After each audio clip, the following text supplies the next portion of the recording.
September was an incredibly conflicting month for PlayStation, with Sony simultaneously announcing the controversial PlayStation 5 Pro, which we'll have lots to say about later, but also releasing what might just be 2024's Game of the Year and showcasing a bunch of great looking titles in a state of play. But first, I do want to talk in a little more detail about Astro Bot. Now, although I went into the game with fairly high expectations, I really didn't expect to be blown away after having played both Astro's Playroom and Astro Bot Rescue Mission. But as you can probably guess, that's exactly what happened. From the varied gameplay mechanics and levels to the beautiful visuals and immersive DualSense features, I have nothing but praise for Sony's signature mascot platformer. In fact, I enjoyed this title so much that I made sure to experience everything there was to do, including all of the increasingly difficult secret levels, culminating in an infuriating but immensely rewarding conclusion to my 16 hours with the game. As for what the critics have been saying, they are equally enthusiastic, placing it at a very impressive 94 on Metacritic.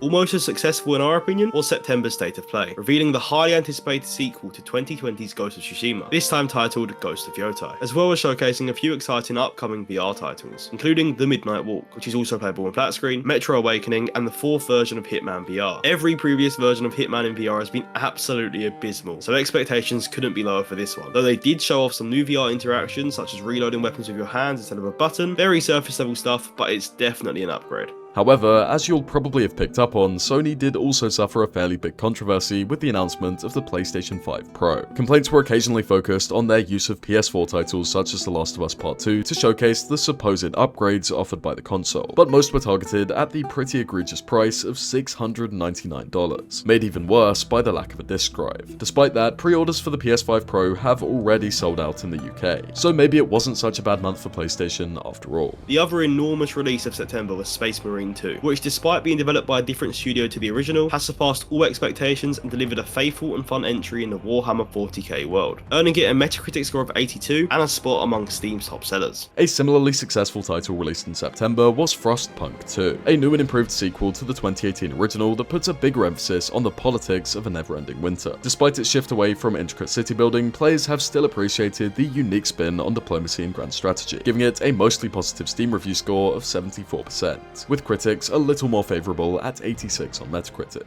The Legend of Zelda Echoes of Wisdom is a very different take on the iconic Nintendo franchise compared to its recent entries, putting you in the shoes of the titular princess herself, from a top-down perspective more reminiscent of the 2D titles in the series. But despite its departure from the critically acclaimed 3D titles in the franchise, with a Metacritic score of 86, Echoes of Wisdom has still proven a hit. Funko Fusion is essentially a LEGO game with Funko Pops, featuring franchises such as Five Nights at Freddy's, The Umbrella Academy, Jurassic Park, Back to the Future, and plenty of others. This game had a lot of potential to expand the already massive Funko brand into video games, but despite having some fun with it personally, its launch has not been perfect, currently sitting at a disappointing Metacritic score of 54 and a mixed review percentage on Steam, with complaints mostly targeting its repetitive gameplay and lack of polish. The Plucky Squire drew instant attention because of its creative blend between the 2D and 3D world, and thankfully, it's not just an interesting concept, but also an enjoyable game, with it sitting at 84 on Metacritic and 83% positive on Steam. Starfield's first major expansion is finally here. Titled Shattered Space, it focuses on the previously mysterious faction of House Faroux, solely taking place on their home planet. Since its launch, Starfield has undergone a number of small but positive changes, such as the introduction of a land vehicle, but this massive piece of DLC is something else entirely, with handcrafted and dense locations that differ vastly to the base game, and it seems most agree that this is a better approach. So what do we have to look forward to next month? Well, the second half of the year continues to provide us with some excellent looking games, as the remake of Silent Hill 2 is set to release on the 8th of October, and on the 15th, we have Life is Strange Double Exposure, A Quiet Place: The Road Ahead on the 17th, Batman Arkham Shadow on the 22nd, Call of Duty Black Ops 6 on the 25th, and Dragon Age: The Veilguard on the 31st. Please let us know which title you're most excited for in the comments, and consider subscribing to keep up to date on all these titles and more. Thank you for watching, see you next month.